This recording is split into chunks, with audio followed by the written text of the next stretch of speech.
이 쓸모없는 여자야. 남편 물건 챙기는 것 하나 제대로 못해? 지금 당장 내 검은 배낭 가지고 별장으로 와.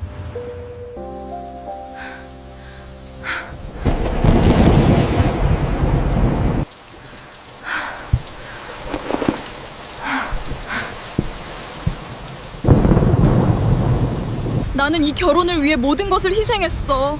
3년 동안 힘들게 지켜온 이 결혼을 이렇게 잃을 수는 없어.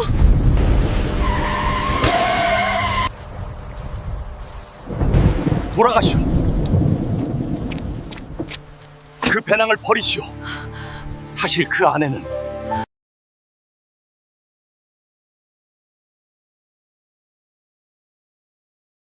그날 밤 남편은 내게 자신의 배낭을 경기도 외곽으로 가져다 달라고 했다. 인적이 드문 한적한 길 한가운데서 의문의 할아버지 한 분이 내 차를 멈춰 세웠다. 돌아가시오. 그 배낭은 버리시오. 그의 경고는 날카로웠다.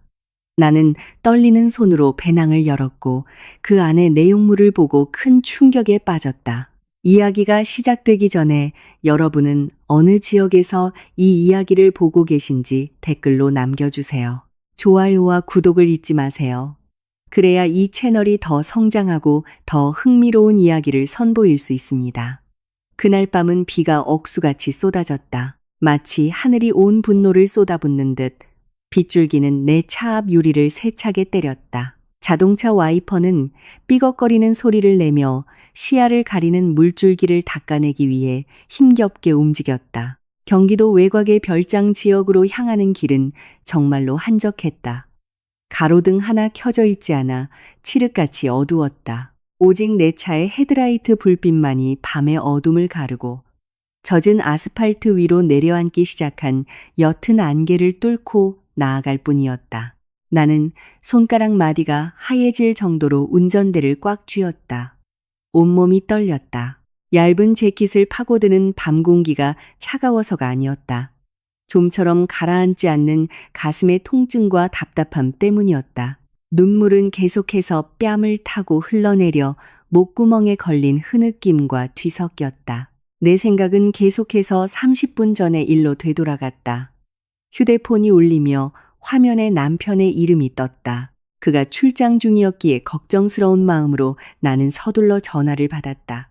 하지만 따뜻한 인사 대신 귀가 멍멍해질 정도의 거친 고함이 들려왔다. 남편은 전화기 너머에서 아주 거칠고 경멸적인 어조로 소리쳤다. 그는 아끼는 검은색 배낭을 집에 두고 왔다며 나를 마구잡이로 비난했다. 그는 나를 쓸모없는 아내, 귀찮게만 하고 인생의 짐이 되는 멍청한 여자라고 불렀다. 그의 말은 심장에 곧바로 박히는 비수처럼 날카로웠다. 이 쓸모없는 여자야. 남편 물건 챙기는 것 하나 제대로 못해? 지금 당장 내 검은 배낭 가지고 별장으로 와. 옛날 산길로 오면 더 빠를 거야. 만약 일시간이라도 늦으면 오늘 밤 당장 이혼이야. 그는 일방적으로 전화를 끊기 전에 천둥 같은 목소리로 협박했다. 이혼 협박은 이번이 처음이 아니었다. 하지만 왠지 오늘 밤은 훨씬 더 고통스럽게 느껴졌다. 나는 이 결혼을 위해 모든 것을 희생했다. 자존심을 억눌렀고 그가 강요하는 빠듯한 생활을 견뎠다. 그리고 그의 모든 모욕을 묵묵히 삼켰다. 헌신적인 아내가 되고 싶다는 생각 하나만으로 모든 것을 감내했다. 나는 황급히 눈물을 흘리며 차 열쇠를 움켜쥐고 그의 무거운 검은 배낭을 챙겨 그가 말한 산 중턱의 별장을 향해 이 폭풍우 치는 밤을 뚫고 달리기 시작했다. 이 옛 산길은 매우 위험하기로 유명했다. 길은 좁고 급격하게 굽이쳤으며 내 왼쪽으로는 제대로 된 가드레일도 없이 아주 깊은 낭떠러지가 입을 벌리고 있었다. 비 때문에 미끄러운 아스팔트는 내가 가속 페달을 밟을 때 극도의 주의를 기울이게 만들었다.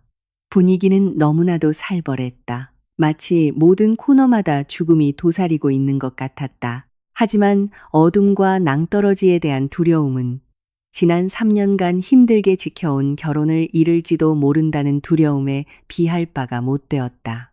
오르막길의 급커브를 온 신경을 집중해 지나던 순간 갑자기 내 차 헤드라이트 불빛이 어떤 형체를 포착했다. 누군가 길 한복판에 서 있었다. 나는 깜짝 놀랐다. 심장이 흉곽 밖으로 튀어나오는 것 같았다. 반사적으로 브레이크 페달을 깊게 밟았다.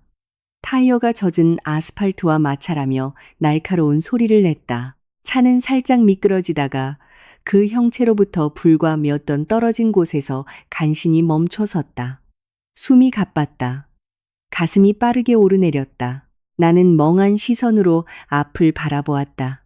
쏟아지는 폭우 속에서 아주 신비로운 분위기에 한 늙은 할아버지가 서 있었다.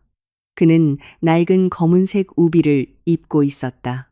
얼굴은 우비의 모자에 가려져 있었지만 젖은 차창을 뚫고 나를 향해 날카롭게 응시하는 그의 눈빛을 볼 수 있었다. 그 눈빛은 도움을 청하는 사람의 눈빛이 아니었다.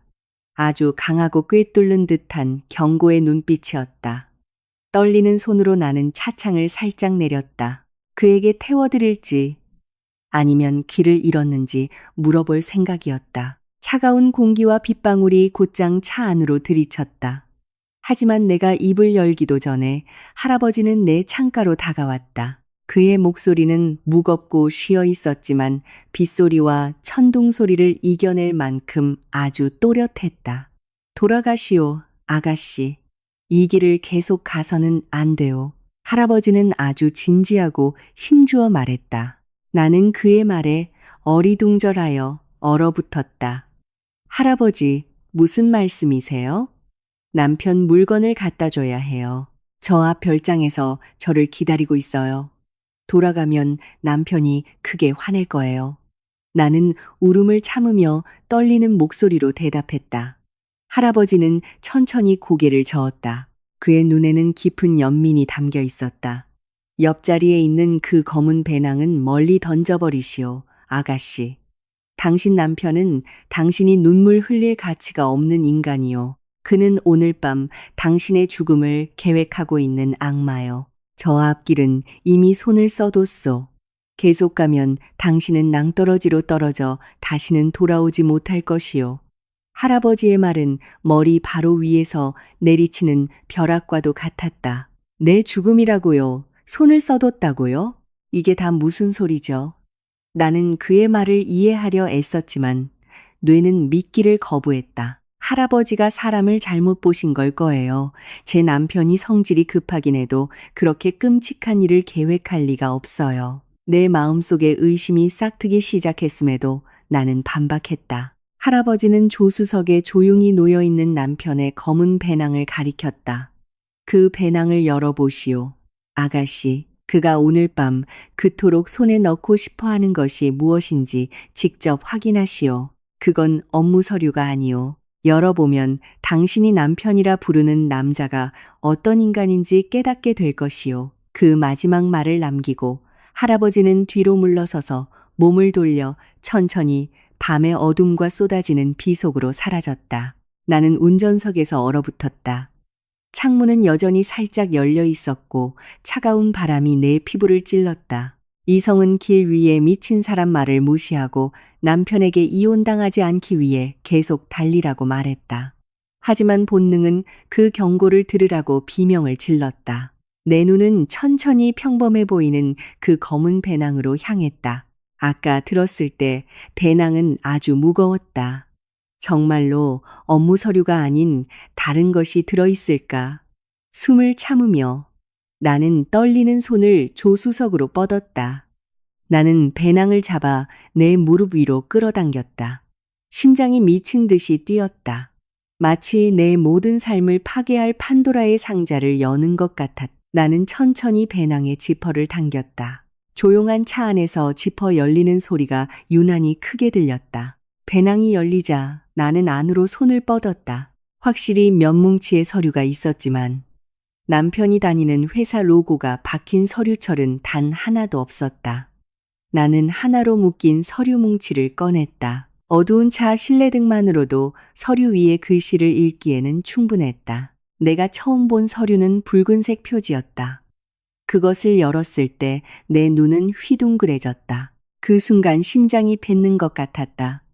그것은 사망진단서였다. 그리고 내 피를 얼어붙게 만든 것은 그 진단서에 대문자로 쓰여 있는 이름이었다. 바로 내 이름이었다. 사망일자는 오늘로 되어 있었다. 오늘, 바로 오늘 밤, 내 몸은 순식간에 굳어버렸다. 마치 온 혈관에 얼음 덩어리가 쏟아진 것 같았다. 내가 아직 여기 살아 숨쉬고 있는데 어떻게 내 이름으로 된 사망진단서가 있을 수 있단 말인가? 점점 더 걷잡을 수 없이 떨리는 손으로 나는 다음 장을 넘겼다. 아주 두꺼운 생명보험 증권이 있었다.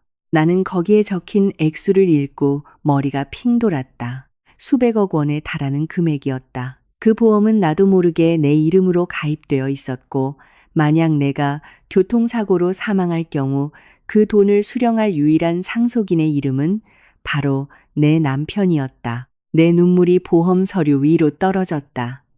속이 메스꺼웠다. 뱃속의 모든 것을 토해내고 싶었다. 퍼즐 조각들이 머릿속에서 맞춰지기 시작했다. 그가 왜 폭풍우 속에서 이 위험하고 외진 옛 산길로 가라고 했는지, 왜 내가 오지 않으면 이혼하겠다고 그렇게 화를 내며 협박했는지 이제야 알겠다. 그는 이 배낭이 필요한 게 아니었다. 그는 내가 이 길을 지나가다 낭떠러지로 굴러떨어져 죽기를 바랐던 것이다. 그래야 그가 준비해둔 이 가짜 사망진단서로 내일 아침 수백억 원의 돈을 손에 넣을 수 있을 테니까. 나는 남은 힘을 다해 배낭 속을 계속 뒤졌다. 가장 밑바닥에서 다른 서류들을 발견했다. 부동산 매매 계약서, 고급 아파트 등기부등본, 그리고 어마어마한 금액의 이체 확인증이었다.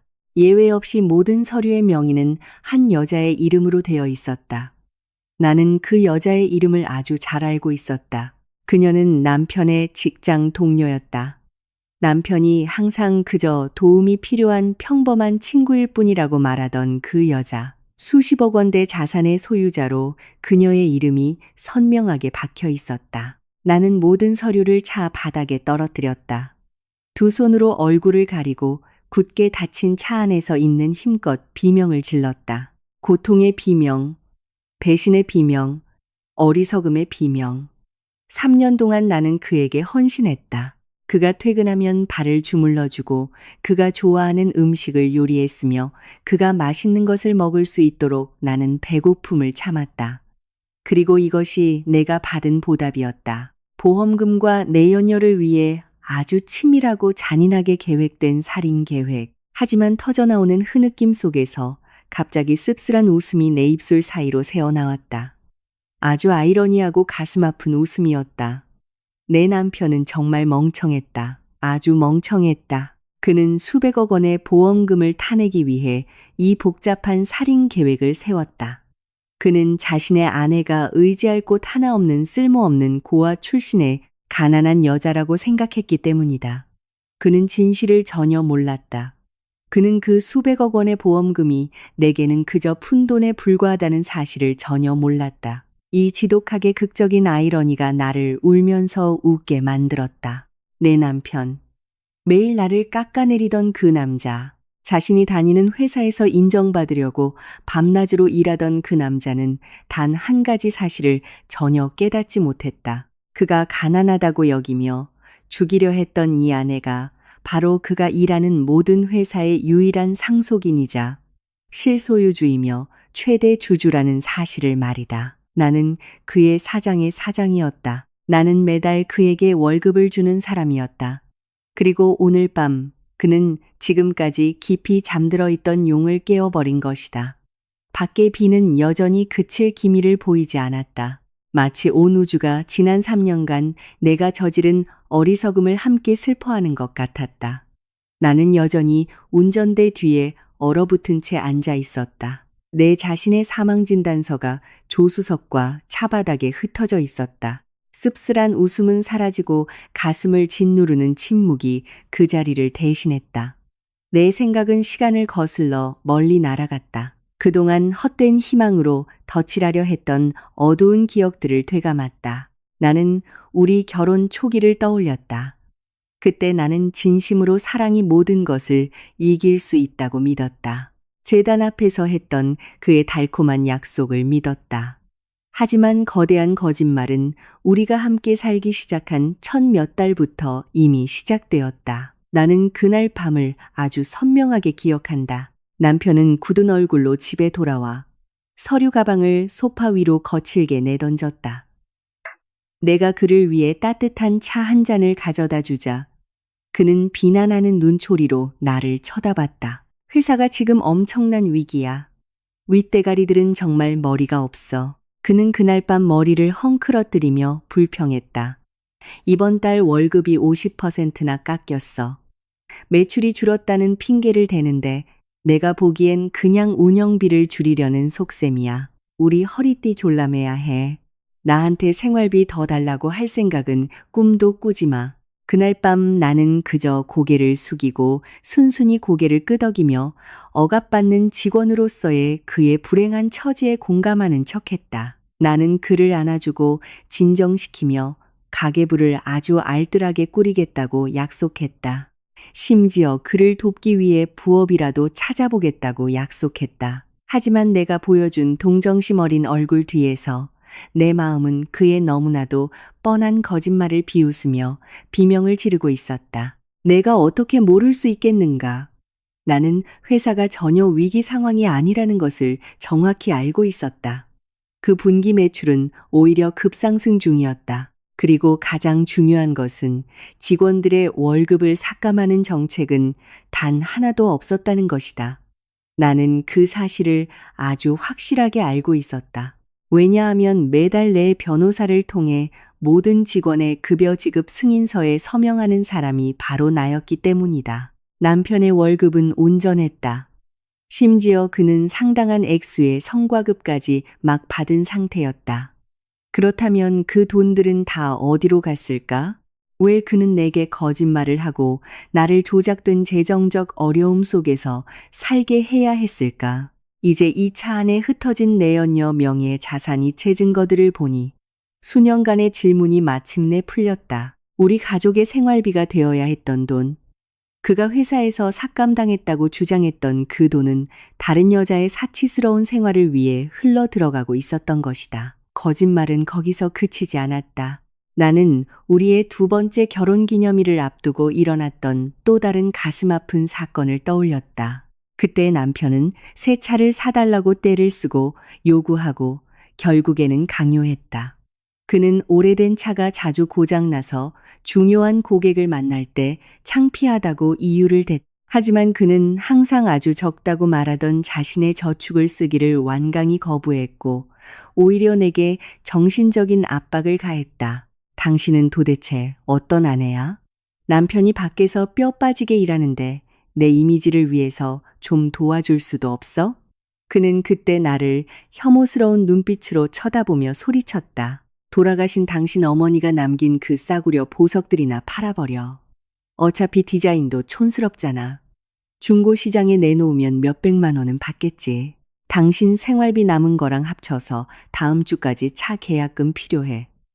돌아가신 어머니의 유품인 보석에 대한 그의 말은 내 가슴을 갈기갈기 찢어 놓았다. 그는 내가 집에서 항상 수수하고 초라한 모습이었기 때문에 그 보석들이 싸구려라고 생각했다. 그는 내가 옷장 깊숙이 보관하고 있는 그 나무 보석함의 대대로 우리 가문에 전해 내려오는 수백억 원 가치의 순수 다이아몬드, 에메랄드, 희귀 사파이어가 들어있다는 사실을 전혀 몰랐다. 그날 나는 그 보석함을 들고 집을 나섰다.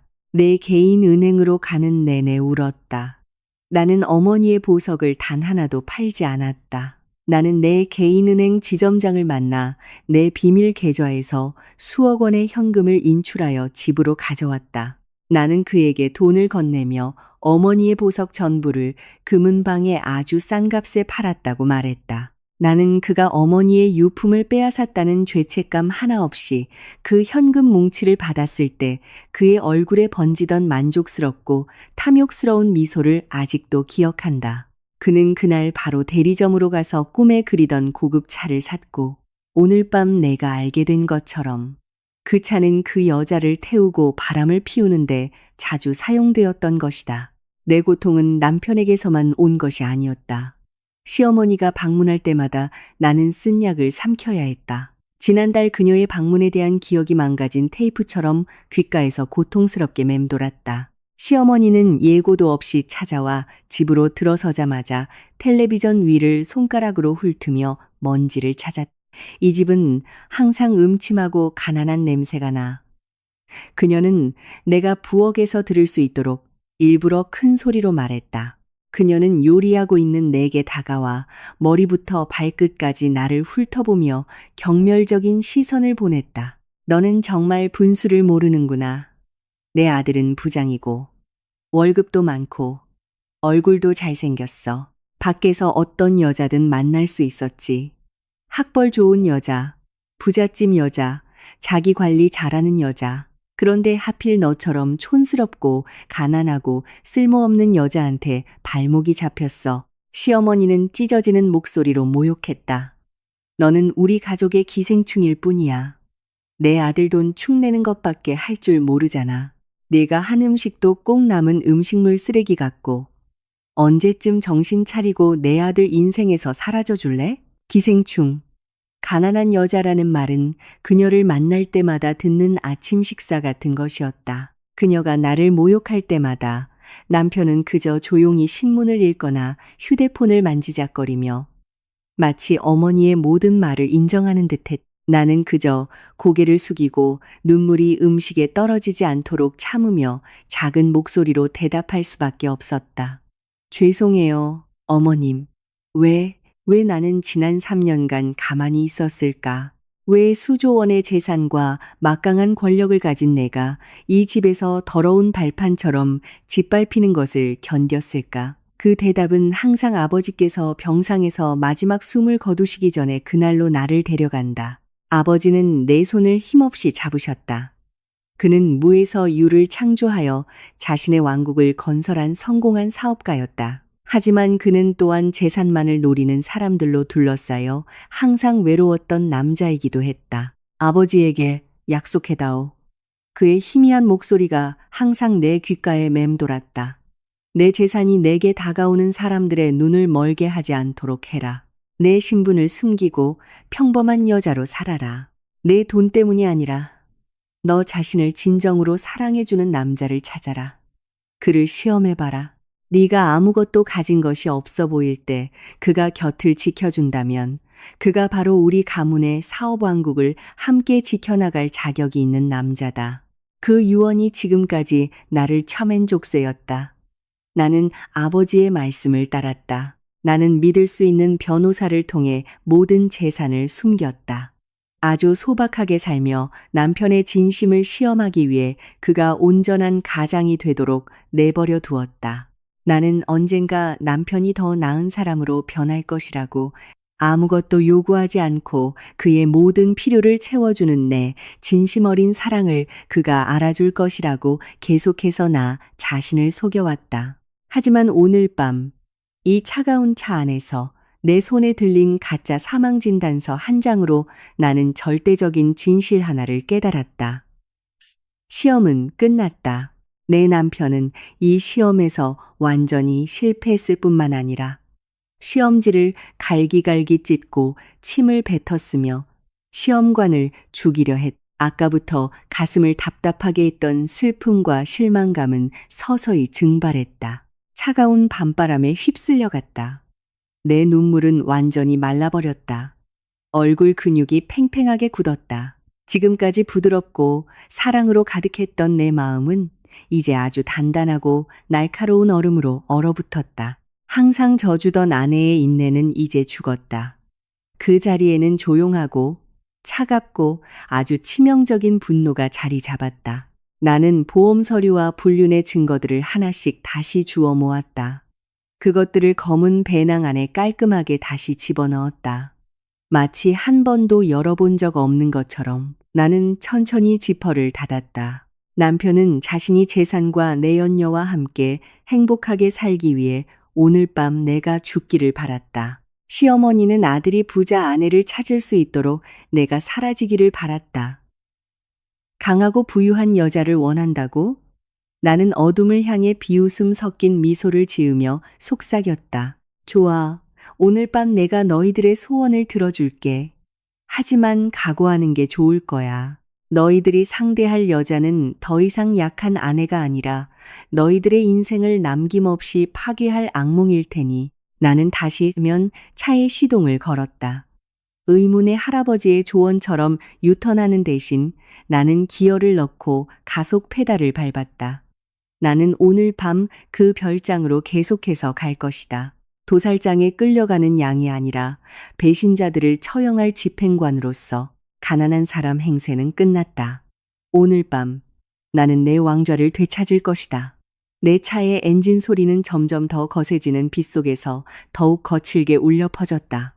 이 산길은 더욱 가파르고 굽이쳤으며 이 어두운 밤에 감이 지나가는 누구에게나 완전한 집중력을 요구했다. 하지만 내 생각은 오히려 과거로 거슬러 올라가 그동안 사랑에 눈이 멀어 무시해왔던 사건의 조각들을 다시 맞추고 있었다. 옆자리에 놓인 내 사망 서류가 담긴 검은 배낭이 내 어리석음의 말없는 증인이 되는 것 같았다.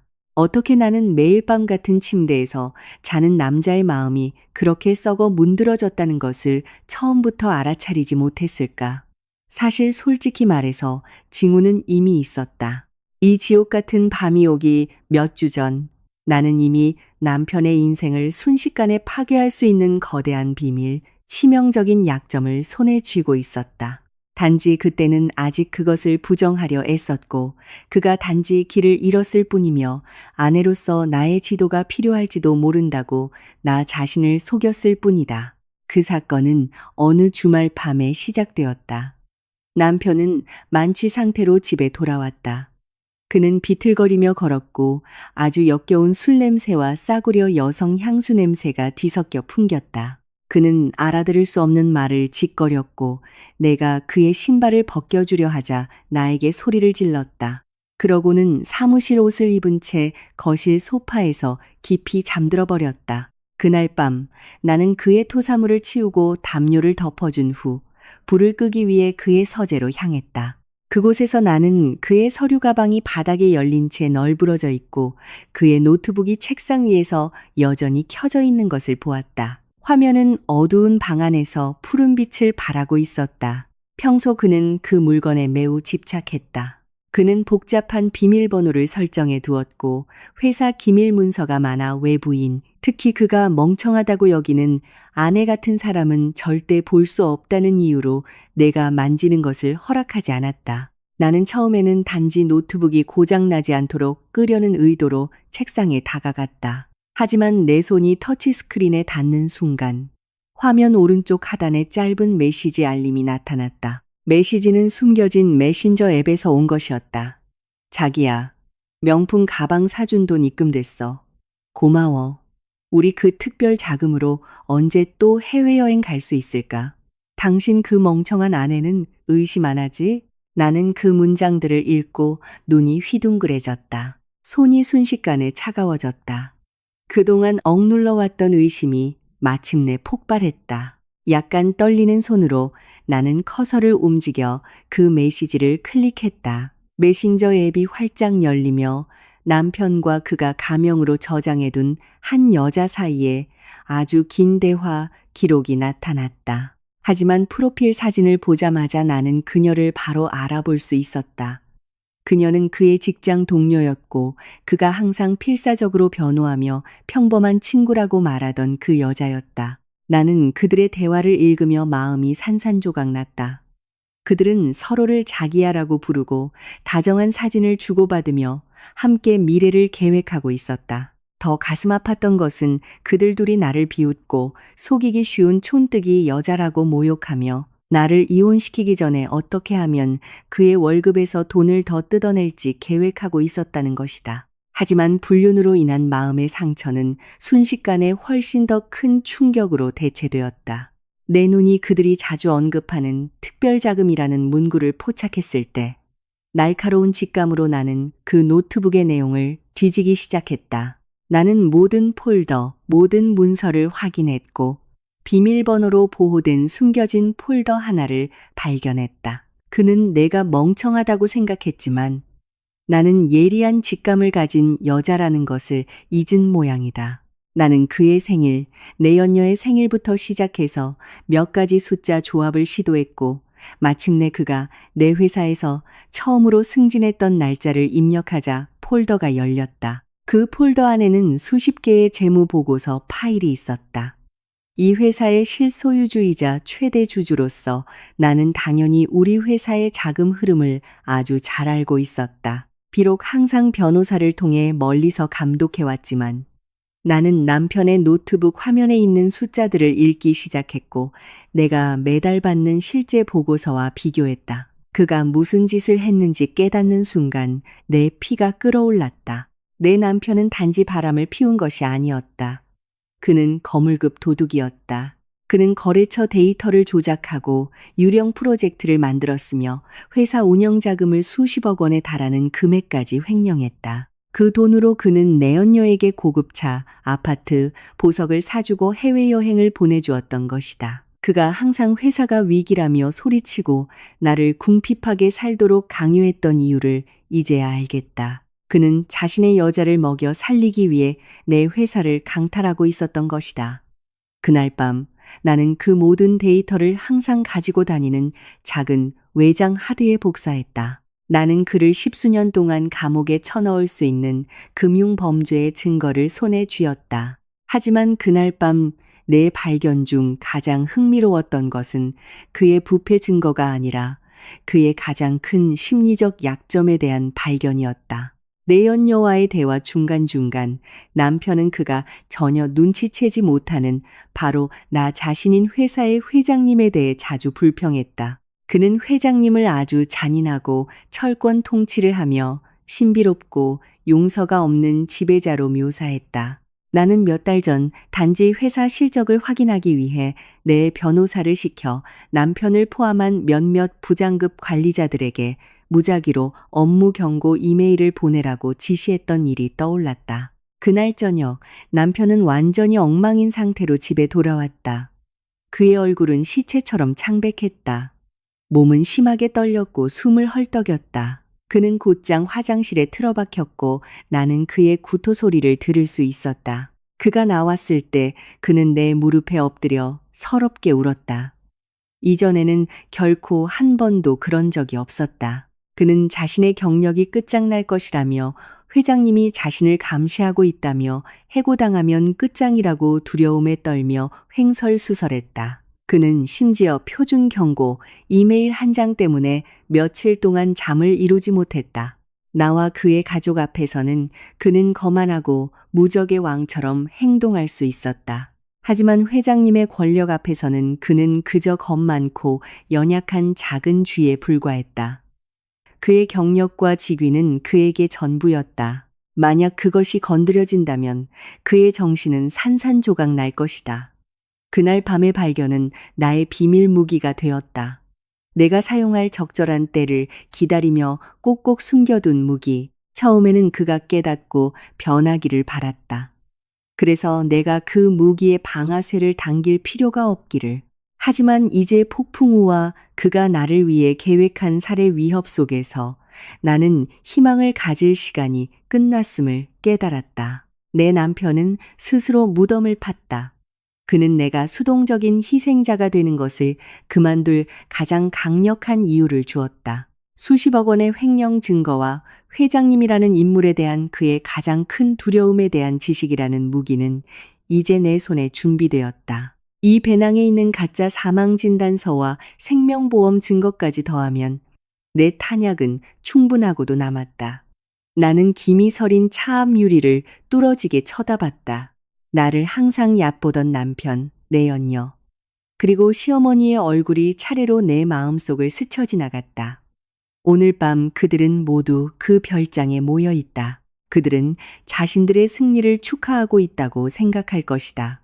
곧 일어날 나의 죽음을 축하하고 있을 것이다. 그들은 자신들을 향해 달려오고 있는 것이 불행한 사고의 희생자가 아니라 그들의 운명을 쥐고 가장 치명적인 심판을 내릴 준비가 된 지배자라는 것을 모른다. 내 차는 여전히 밤의 어둠을 가르며 산 정상의 별장 지역으로 향하는 남은 길을 달리고 있었다. 차 지붕을 때리는 빗소리가 이제 내 귀에는 다르게 들렸다. 더 이상 무서운 자연의 소리가 아니라 내 발걸음에 맞춰 울리는 전쟁의 북소리였다. 나는 운명에 대한 한탄을 끝냈다. 내 눈은 이제 메말랐다. 시선은 앞을 향해 곧고 날카로웠다. 아까부터 내 목을 조르던 두려움은 완전히 사라졌다. 그 자리는 치명적인 평온함이 대신했다. 왼손으로 조수석에 얌전히 앉아있는 검은 배낭을 더듬었다. 그 안에는 수백억 원의 보험금을 타내기 위해 내 목숨을 앗아가려 했던 남편의 추악한 계획의 증거가 담겨 있었다. 내 머릿속에는 그가 내 연녀를 호강시키기 위해 저지른 회사 자금 횡령의 비밀이 저장되어 있었다. 모든 퍼즐 조각이 이제 완벽하게 맞춰졌다. 나는 더 이상 눈 멀고 귀 먹은 아내가 아니었다. 나는 변했다. 나는 잠시 길가 넓은 곳에 차를 세워 다른 차량으로부터 내 위치가 안전한지 확인했다. 이런 잦은 날씨에 지나가는 차가 한 대도 없을 것 같았지만 나는 재킷 주머니에서 휴대폰을 꺼내 화면을 켜고 무선 연결을 통해 차량 오디오 시스템에 연결했다. 내 손가락은 재빨리 비상연락처 목록 최상단에 있는 번호 하나를 눌렀다. 연결음이 2번 울린 후 저편에서 무겁고 단호한 목소리가 나를 맞았다. 네, 사모님. 이 밤중에 무슨 일이십니까? 날씨가 아주 안 좋습니다. 부디 안전한 곳에 계시길 바랍니다. 그 목소리는 내 변호사의 것이었다. 아주 충직한 중년 남자로 내 모든 자산을 관리하고 내 비밀 신분을 지키며 아버지가 돌아가신 후 내 이름으로 회사를 운영하는 나의 오른팔이었다. 그는 이 세상에서 내가 누구이며 내가 얼마나 큰 힘을 가졌는지 정확히 아는 유일한 사람이었다. 지금 경기도 외곽의 산 중턱 별장 지역으로 가는 길입니다. 나는 아주 평탄하고 차가운 어조로 대답했다. 내 목소리에는 슬픔의 떨림이 조금도 없었다. 전화기 너머에서 놀란 숨소리가 들렸다. 사모님, 그곳은 매우 위험합니다. 그 지역에 폭풍우가 몰아치고 있고 산사태 위험도 있습니다. 거기서 혼자 무엇을 하고 계신 겁니까? 지금 바로 경호팀을 보내 모시러 가겠습니다. 저를 데리러 올 필요 없어요. 오늘 밤 돌아갈 계획이 아니니까요. 나는 그의 다급함을 재빨리 잘랐다. 제 말 잘 들으세요. 지금 당장 움직여 주셔야겠어요. 시간이 많지 않아요. 내 변호사는 내 목소리 톤의 급격한 변화를 감지하고 잠시 침묵했다. 오랫동안 나를 위해 일해온 사람으로서 그는 내가 이런 톤으로 말할 때는 아주 큰일이 벌어지고 있다는 것을 잘 알고 있었다. 알겠습니다, 사모님. 무엇을 명하시겠습니까? 박민준이라는 지역부장이 저지른 회사 운영 자금 횡령 관련 서류를 전부 모으세요. 나는 남편의 이름을 말했고 내 변호사는 깜짝 놀랐다. 지금까지 나는 그를 순수하게 시험하고 싶었기 때문에 항상 남편을 감시하는 것을 금지해왔다. 하지만 오늘 밤 그 경계는 내가 파괴했다. 그의 계좌 이체 내역, 유령 프로젝트 증거, 그리고 최유라라는 여자 계좌로 들어간 모든 자금 흐름을 가져오세요. 나는 내 연녀의 이름을 말했다. 사모님. 드디어 그들이 사모님 뒤에서 무슨 짓을 하고 있었는지 알게 되신 겁니까? 내 변호사는 조심스럽지만 안도하는 듯한 어조로 물었다. 그 이상을 알고 있어요. 나는 차갑게 대답했다. 남편이 오늘 밤 저를 별장으로 오라고 했어요. 이 가파르고 미끄러운 옛길로 오라고 했죠. 제가 사고로 죽기를 바랐던 겁니다. 낭떠러지로 떨어져서요. 맙소사. 이 파렴치한 놈. 이건 계획적인 살인미수입니다. 사모님, 지금 당장 관할 경찰서장에게 전화하겠습니다. 내 변호사의 목소리는 분노로 폭발했다. 그렇게 하세요. 나는 단호하게 명령했다. 경찰팀과 함께 오세요. 우리 회사 내부 감사팀도 데려오시고요. 그와 그 여자에 대한 불명예 해고 통지서를 준비하세요. 지금 이 순간부터 효력이 발생하도록 만드세요. 그리고 가장 중요한 건 은행 측에 연락해서 그의 이름으로 된 모든 계좌, 그 여자의 계좌, 그리고 시어머니 계좌까지 전부 동결시키세요. 회사 돈으로 산 집, 아파트, 차 등 모든 자산을 압류하세요. 분부대로 하겠습니다. 사모님, 모든 서류와 문서는 30분 안에 준비될 겁니다. 저와 팀이 즉시 현장으로 출발하겠습니다. 한 가지 더. 그가 전화를 끊기 전에 내가 덧붙였다. 산 정상에 있는 8번 별장으로 오세요. 제가 먼저 들어가 있겠습니다. 제가 신호를 주기 전까지는 진입하지 말고 기다리세요. 제가 그의 날개를 자르고 오늘 밤 지옥 밑바닥으로 떨어뜨리기 전에 그가 얼마나 높이 날 수 있는지 보고 싶으니까요. 알겠습니다, 사모님. 부디 조심하십시오. 저희가 곧 도착하겠습니다. 전화가 끊겼다. 차 안은 다시 내 숨소리로 가득 찼다. 나는 잠시 휴대폰 화면을 응시했다. 복수 계획은 이미 시작되었고 더 이상 멈출 수 없었다. 나는 머릿속에서 한 단계 한 단계 전략을 세우기 시작했다. 나는 그들이 그냥 빠져나가도록 내버려 두지 않을 것이다. 그들 같은 사람들에게 죽음은 너무 쉬운 벌이다.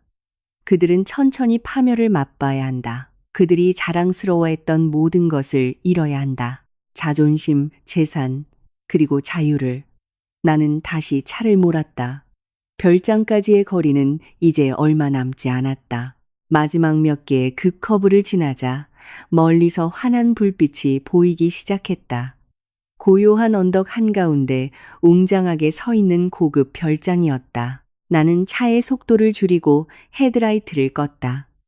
내 도착이 너무 눈에 띄지 않도록 미등만 켜두었다. 나는 별장 마당에서 조금 떨어진 빽빽한 소나무 숲 뒤에 숨겨진 곳에 차를 주차했다. 비는 조금씩 잦아들어 뼛속을 파고드는 이슬비를 남겼다. 내가 있는 곳에서 커튼이 쳐져 있지 않은 커다란 유리창을 통해 별장 안에서 일어나는 일을 선명하게 볼 수 있었다. 넓은 거실, 고급스러운 소파 위에는 남편이 편안하게 앉아 있었다. 그는 황금색 음료가 담긴 잔을 들고 얼굴이 붉어진 채 큰 소리로 웃고 있었다. 그의 옆에는 아주 노출이 심한 실크 잠옷을 입은 내연녀가 애교를 부리며 남편의 어깨에 머리를 기대고 있었다. 그리고 내 피를 더욱 끓어오르게 만든 것은 그 방에 있는 세 번째 인물의 존재였다. 바로 시어머니였다. 항상 나를 가난하다고 모욕하던 그 늙은 여자는 흔들의자에 앉아 함께 소리내어 웃으며 테이블 위에 비싼 음식을 즐기고 있었다. 그들은 아주 행복해 보였다. 고통과 오늘 밤 사라질 내 목숨 위에 세워진 완벽한 작은 가족의 초상화. 그들은 파티를 하고 있었다. 내 사망 소식을 기다리는 파티를. 나는 잠시 눈을 감고 심호흡을 한 뒤 천천히 내쉬었다. 나는 그 검은 배낭을 집어 어깨에 팼다. 이 배낭의 무게는 이제 더 이상 무겁게 느껴지지 않았다. 오히려 그들의 세상을 파괴할 준비가 된 치명적인 무기처럼 느껴졌다. 나는 차문을 열고 이슬비를 뚫고 밖으로 나섰다. 빗물이 내 얼굴과 재킷을 적셨지만 나는 신경 쓰지 않았다. 내 발걸음은 별장의 정문으로 이어지는 자갈길을 따라 단호하게 나아갔다.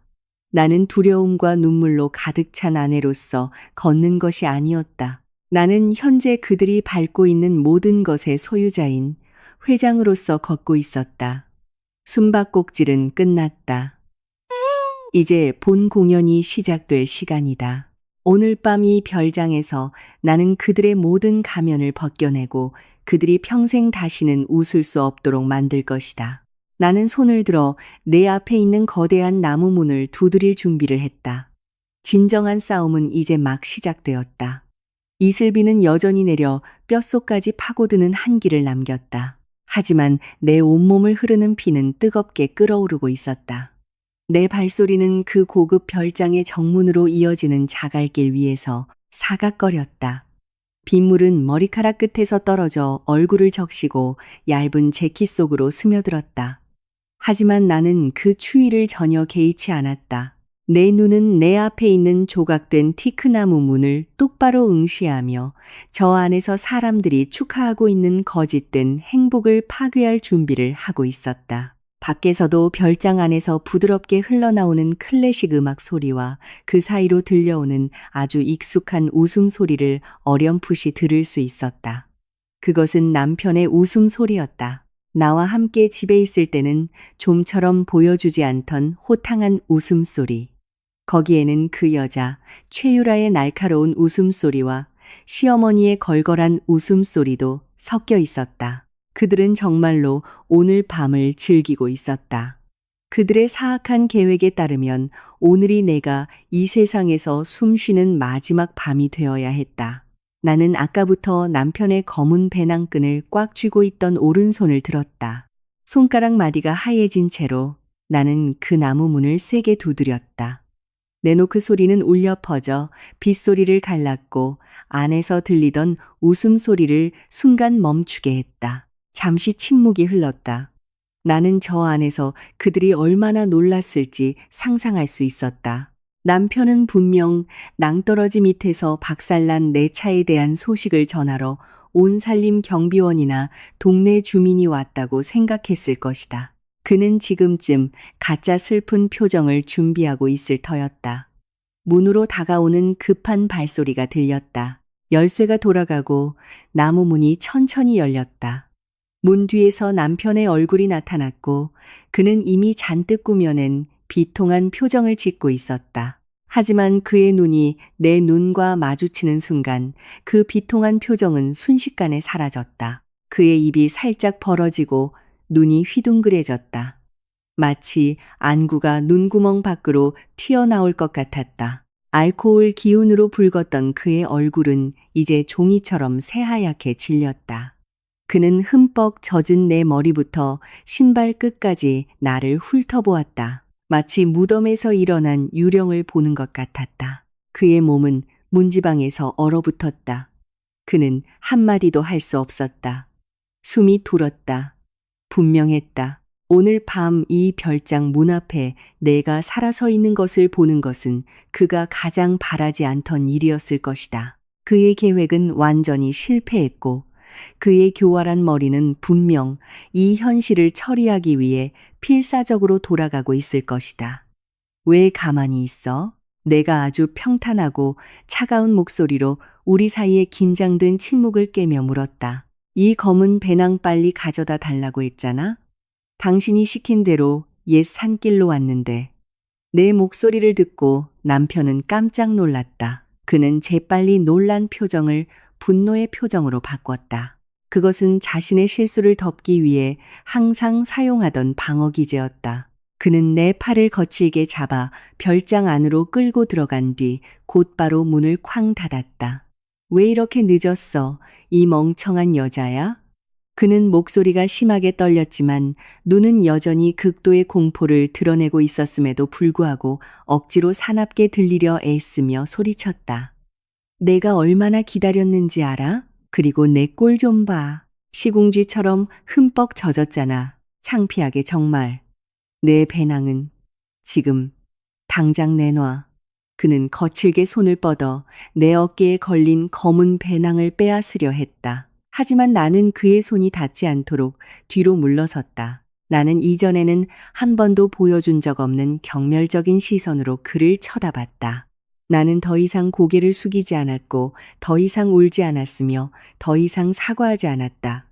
나한테 손대지 마. 내가 낮지만 힘있는 목소리로 말하자 그의 손이 허공에서 멈췄다. 나는 그를 그냥 지나쳐 환하게 불이 켜져 있고 고급 가구로 장식된 별장 거실로 들어갔다. 거실에서는 눈살을 찌푸리게 하는 광경이 나를 맞았다. 커다란 대리석 테이블 위에는 온갖 종류의 고급 요리, 수백만 원짜리 수입 주류, 그리고 중간 크기의 케이크가 차려져 있었다. 짙은 갈색 가죽 소파에는 내 결혼 생활의 기생충이었던 최유라가 앉아 있었다. 그녀는 아주 얇고 노출이 심한 붉은 실크 잠옷을 입고 있었고 목에는 반짝이는 다이아몬드 목걸이를 하고 있었다. 그 맞은편에는 시어머니가 흔들의자에 편안히 기대앉아 작은 접시에 담긴 스테이크 조각을 먹고 있었다. 내 등장을 보고 시어머니는 즉시 씹는 것을 멈췄다. 그녀의 늙은 얼굴은 혐오와 분노로 가득 찼다. 그녀는 접시를 테이블 위에 거칠게 내려놓아 날카로운 소리를 냈다. 이 가난뱅이가 여긴 왜 들어와? 시어머니가 귀를 찢을 듯한 날카로운 목소리로 소리쳤다. 그녀는 증오의 찬눈으로 나를 쳐다봤다. 바닥이 더럽고 젖었잖아. 너 정말 머리가 어떻게 된 거 아니야? 내 남편이 여기서 중요한 사업 미팅 중인데 너는 거지 같은 꼴로 와서 망치고 있잖아. 여기서 나가. 내 아들 망신시키지 말고. 나는 시어머니 쪽으로 고개를 돌렸다가 오만한 자세로 다리를 꼬고 앉아 있는 최유라에게로 시선을 옮겼다. 중요한 사업 미팅? 내가 입가에 비웃음을 띠며 되물었다. 언제부터 사업 미팅이 고객에게 한밤중에 투명한 실크 잠옷을 입으라고 요구했지? 그리고 언제부터 시어머니가 수백만 원짜리 스테이크를 먹으면서 사업 미팅에 참석했어? 최유라는 내 말에 기분이 상한 듯 나를 쏘아봤다. 그녀는 소파에서 일어나 일부러 우아한 척 잠옷을 정리한 뒤 나를 얕보는 시선으로 쳐다봤다. 말 조심해. 내 남편이 우리를 성공 축하 파티에 초대한 거야. 내가 싫으면 그냥 가. 어차피 처음부터 너 같은 촌뜨기가 여기 오는 걸 반긴 사람은 아무도 없었으니까. 분위기만 망치잖아. 남편이 서둘러 거실로 나를 따라왔다. 그는 나와 최유라 사이에 서서 뜨거워지기 시작한 상황을 통제하려 애썼다. 그의 얼굴은 여전히 긴장되어 있었지만 그는 분노로 공포를 감추려 했다. 그만해. 말만 내, 당신. 남편이 내 얼굴 바로 앞에 손가락질하며 소리쳤다. 배낭 가져왔으면 저기 내려놓고 빨리 집에 가. 오늘 밤 내 얼굴 다시는 보고 싶지 않으니까. 나 여기서 할 일 아직 많아. 나는 내가 서 있던 자리에서 한 발짝도 움직이지 않았다. 오히려 대리석 테이블 쪽으로 더 가까이 다가가 그 위에 검은 배낭을 천천히 계산된 움직임으로 내려놓았다. 하지만 내 손은 여전히 배낭 지퍼 위에 놓여 있었고 그것을 놓기를 거부했다.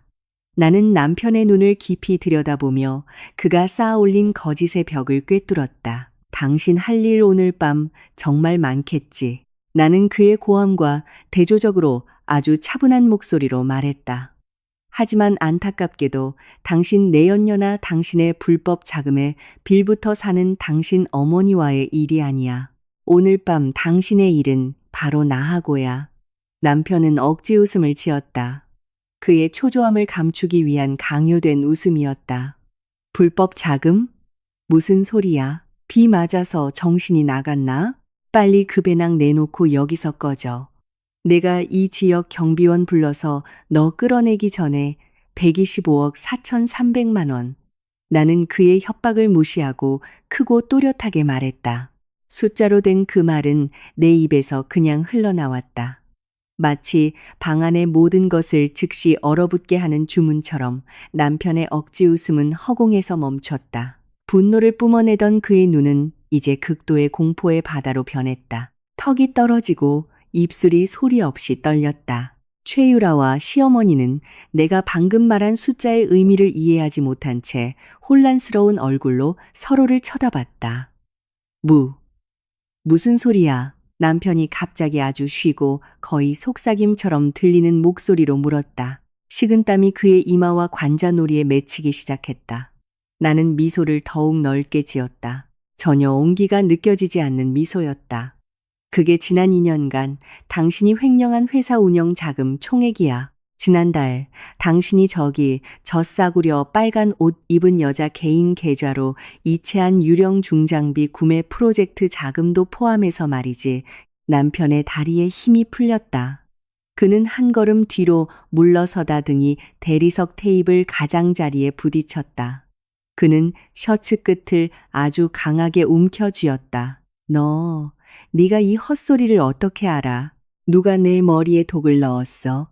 그가 공황 상태에 빠진 어조로 쏘아붙였다. 그의 눈은 불안하게 좌우로 움직였다. 나는 모든 걸 알고 있어. 나는 그에게 다가가며 대답했고 그가 내 눈을 똑바로 쳐다보게 만들었다.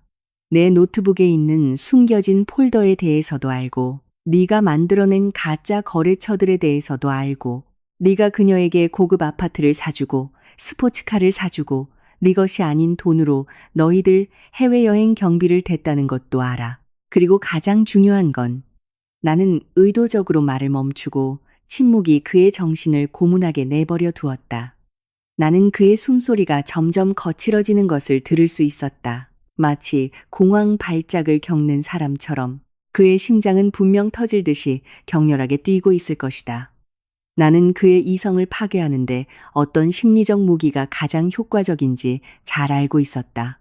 가장 중요한 건 나는 낮지만 아주 날카롭게 배는 목소리로 이어갔다.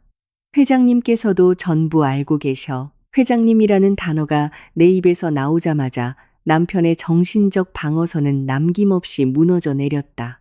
그의 얼굴은 순식간에 피가 다 빠져나간 시체처럼 잿빛으로 변했다. 숨을 헐떡였다. 그는 떨리는 손으로 가슴을 움켜쥐었다. 그의 가장 큰 두려움, 회사 최고 경영자의 절대 권력에 대한 그의 공포증이 이제 그의 얼굴을 정면으로 강타하는 현실이 되었다. 아, 안 돼. 말도 안 돼. 남편은 머리를 세차게 흔들며 중얼거렸다. 옥수수 알만한 땀방울이 쏟아져 그의 셔츠를 적셨다. 그는 애처롭게 애원하는 눈빛으로 나를 쳐다봤다. 너 거짓말하는 거지? 분명 거짓말일 거야. 회장님이 아실 리가 없어. 내가 보고서는 전부 깔끔하게 정리했는데. 누가 너한테 말해줬어?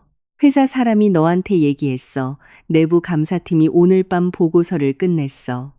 나는 자비 없이 대답하며 그의 공황 버튼을 계속 눌렀다. 내 모든 계좌 이체 증거가 이미 회장님 책상 위에 있어. 그분은 매우 분노하셨지. 오늘 밤이 내 경력의 마지막 밤이 될 것이고 앞으로 10수년을 감옥에서 썩을 준비나 하라고 확실히 전하셨어. 감옥이라는 위협을 듣자 남편은 균형을 잃었다. 그는 주저앉아 그 고급 별장의 카펫 위로 무릎을 꿇었다. 그는 머리를 부여잡았다.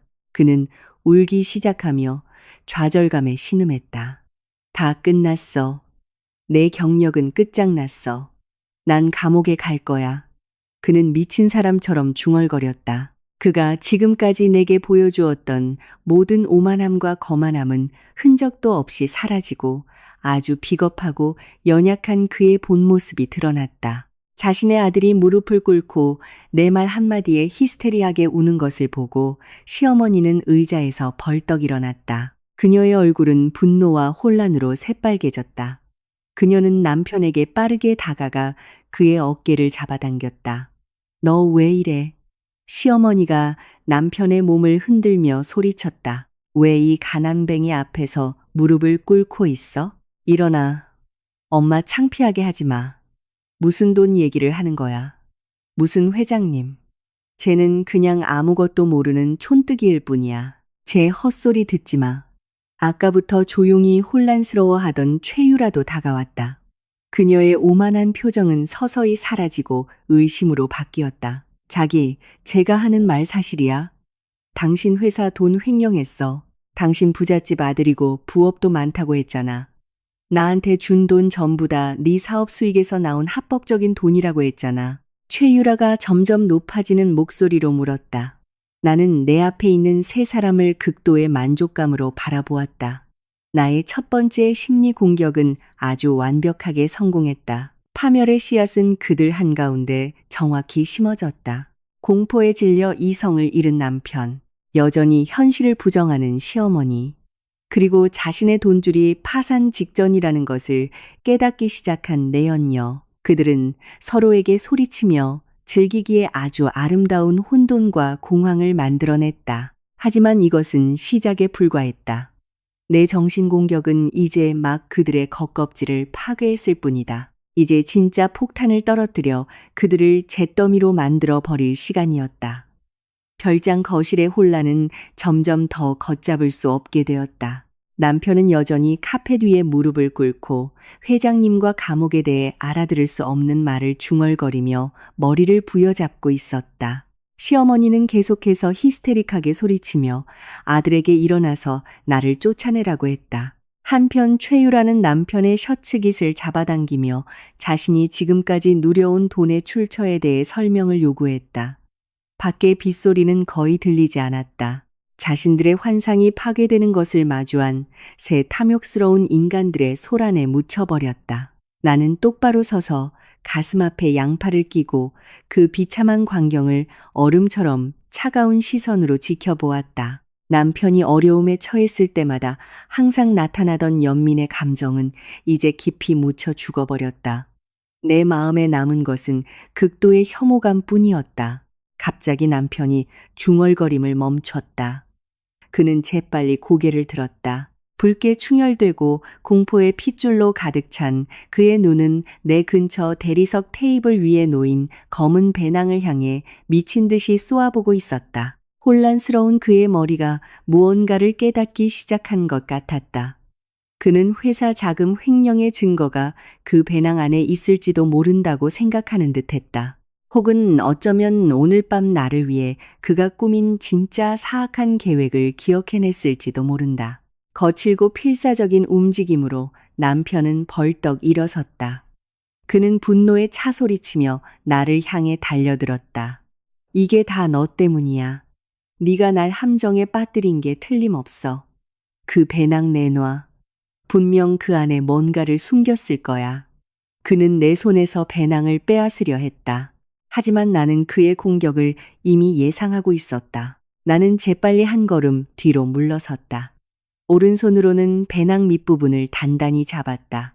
왼손으로는 아주 빠르고 강한 움직임으로 지퍼를 열었다. 한 번의 거친 동작으로 나는 배낭을 공중으로 던져 올렸다.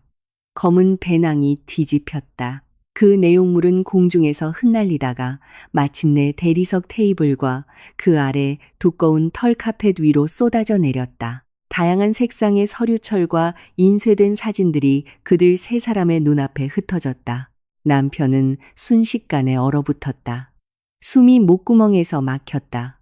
그의 눈은 흩어진 물건들에 고정되었다. 방금 전 잠시 나타났던 그의 용기는 다시 산산조각났다. 나는 천천히 테이블을 돌아 약간 허리를 숙여 시어머니 발치에 떨어진 붉은색 서류철 하나를 집어들었다. 나는 그 서류철을 천천히 열고 공식 직인이 찍힌 종이 한 장을 공중에 들어 올려 방 안의 모든 사람이 똑똑히 볼 수 있도록 했다. 증거를 찾는다고 내가 피를 얼어붙게 하는 어조로 물었다. 이 증거부터 시작해 볼까? 오늘 밤 당신이 그토록 보고 싶어 했던 서류. 치명적인 낭떠러지 길을 폭풍우 속에서 운전하게 만든 바로 그 서류. 나는 이제 걷잡을 수 없이 떨기 시작하는 남편의 얼굴을 쳐다본 뒤 그 종이의 내용을 크고 또렷하게 조금의 망설임도 없이 읽기 시작했다. 사망진단서, 금일 발부됨, 피보험자의 아내가 구산길에서 단독사고로 사망했음을 확인함. 시신 상태는 낭떠러지로 추락한 차량 내부에서 전소됨. 나는 종이를 내리고 시어머니를 똑바로 쳐다봤다. 그 늙은 여자는 혼란스러워 보였다. 이마에 깊은 주름이 잡혔다. 그녀는 눈을 가늘게 뜨고 내가 방금 읽은 문장을 이해하려 애썼다. 사고, 사망. 시어머니가 낮은 목소리로 중얼거렸다. 그녀는 아들을 돌아봤다. 이게 무슨 소리야? 누가 죽었다는 거야? 왜 내 배낭 안에 사망진단서가 있어? 나는 남편에게 거짓말할 기회를 주지 않았다. 나는 테이블 위에서 다음 서류 뭉치를 집어 남편의 가슴팍에 정확히 던졌고 종이들은 바닥으로 흩어졌다. 네가 그토록 자랑스러워하는 어머니께 설명해드려. 내가 날카롭게 쏘아붙였다. 그 사망진단서가 내 이름으로 되어 있다는 걸 설명해. 폭풍우 속에서 가드레일도 없는 미끄러운 길로 나를 일부러 보냈다는 걸 설명하라고. 오늘 밤 내가 죽기를 바랐다는 걸. 시어머니는 숨을 헉 들이마셨다. 그녀는 두 손으로 입을 가렸다.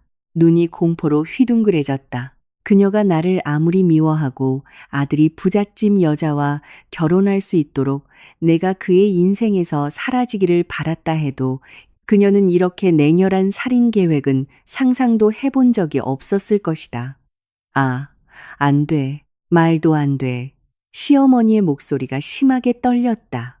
그녀는 뒤로 물러서며 마치 아들이 갑자기 혐오스러운 괴물로 변한 것처럼 남편에게서 멀어졌다. 네가 네 아내를 죽이려 했다고? 낭떠러지에서 죽으라고 했다고? 맙소사, 너 미쳤구나.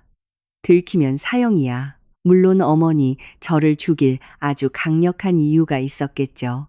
나는 그들의 공포 드라마가 식기 전에 재빨리 말을 잘랐다. 나는 허리를 굽혀 아주 두꺼운 생명보험 증권 책자를 집어들고 테이블 위에 큰 소리를 내며 내리쳤다. 이것 보세요. 내가 그 서류를 가리키며 말했다. 500억 원짜리 생명보험 증권이에요. 500억 원. 제 이름으로요. 하지만 제가 사고로 죽으면 그 돈을 수령할 유일한 상속인은 바로 그 사람이죠. 그게 그의 눈에 비친 제 목숨값이에요. 저를 죽여서 내일 아침 500억 원을 챙기려 했던 거죠. 그러고 나서 이 돈에 미친 여자랑 흥청망청 살려고요. 나는 손가락을 최유라의 얼굴을 향해 정확히 돌렸다. 그 빨간 옷의 여자는 내 손가락이 자신을 향하자 움찔하며 뒤로 물러섰다. 아까부터 분노로 붉었던 그녀의 얼굴은 이제 혼란과 공포가 뒤섞여 있었다. 그녀는 바닥에 흩어진 그들의 불륜 사진들을 쳐다봤다.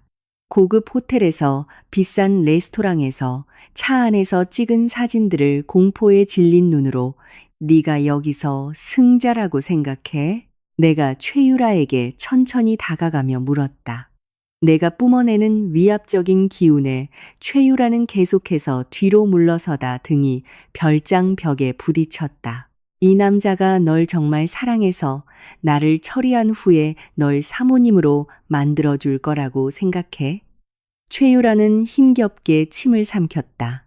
그녀의 눈은 여전히 넋이 나간 채 고개를 숙이고 있는 남편을 흘끗 쳐다봤다가 다시 적대적인 시선으로 나를 쳐다봤다.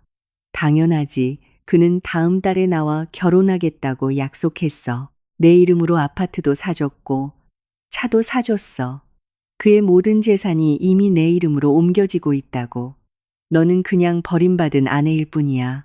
최유라는 목소리가 절망적으로 들리기 시작했음에도 불구하고 자신을 변호하며 소리쳤다. 나는 큰 소리로 웃었다. 그 웃음은 별장 전체를 가득 메웠다. 그녀의 탐욕과 어리석음을 비웃는 웃음이었다. 나는 바닥에서 매매 계약서와 이체 증거가 담긴 서류 뭉치를 집어 최유라의 얼굴 바로 앞에 내밀었다.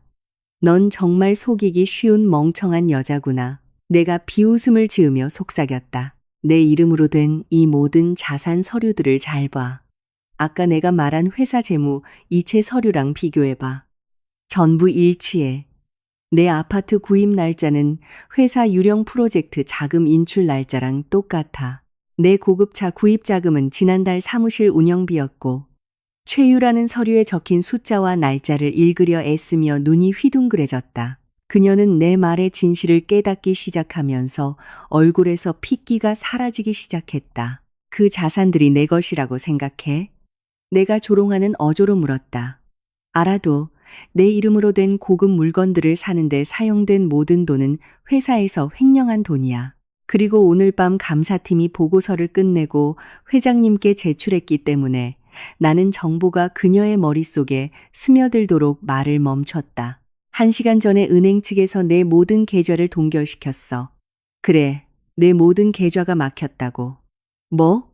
말도 안 돼. 거짓말이야. 최유라가 히스테릭하게 비명을 질렀다. 그녀는 극도로 떨리는 손으로 잠옷 주머니에서 휴대폰을 꺼내 자신의 모바일 뱅킹 앱을 열려고 애썼다. 직접 확인해봐. 내가 팔짱을 끼고 여유롭게 말했다. 내 계좌만 막힌 게 아니야. 네가 자랑하던 고급 아파트, 스포츠카, 심지어 지난주에 산 디자이너 가방까지 전부 회사 법무팀에 의해 자금 세탁 범죄의 증거물로 압류됐어. 오늘 밤부터 너는 더 이상 부잣집 여자가 아니야. 너는 아무것도 없는 노숙자일 뿐이지. 그리고 각오해. 내일 아침 경찰이 거물급 부패 사범의 공범으로 널 체포하러 갈 테니까. 최유라는 휴대폰 화면에 자신의 계좌가 당국에 의해 동결되었다는 문구가 뜨자 날카로운 비명을 질렀다. 그녀의 얼굴은 분노에 찬 악마의 모습으로 변했다. 그녀는 휴대폰을 바닥에 내던져 산산조각 냈다. 그녀가 그토록 숭배했던 부의 환상은 순식간에 산산조각 났다. 그녀는 더 이상 나에게 관심이 없었다. 그녀의 분노의 대상은 이제 자신을 속인 남자에게로 완전히 향했다. 최유라는 미친 사람처럼 남편에게 달려들었다. 그녀는 남편의 몸에 달려들어 얼굴을 핥히고 가슴을 때리고 온 힘을 다해 머리카락을 잡아당겼다. 이 사기꾼 새끼. 개자식아, 부자라고 했잖아. 그 자산들 안전하다고 했잖아. 내 돈 돌려내.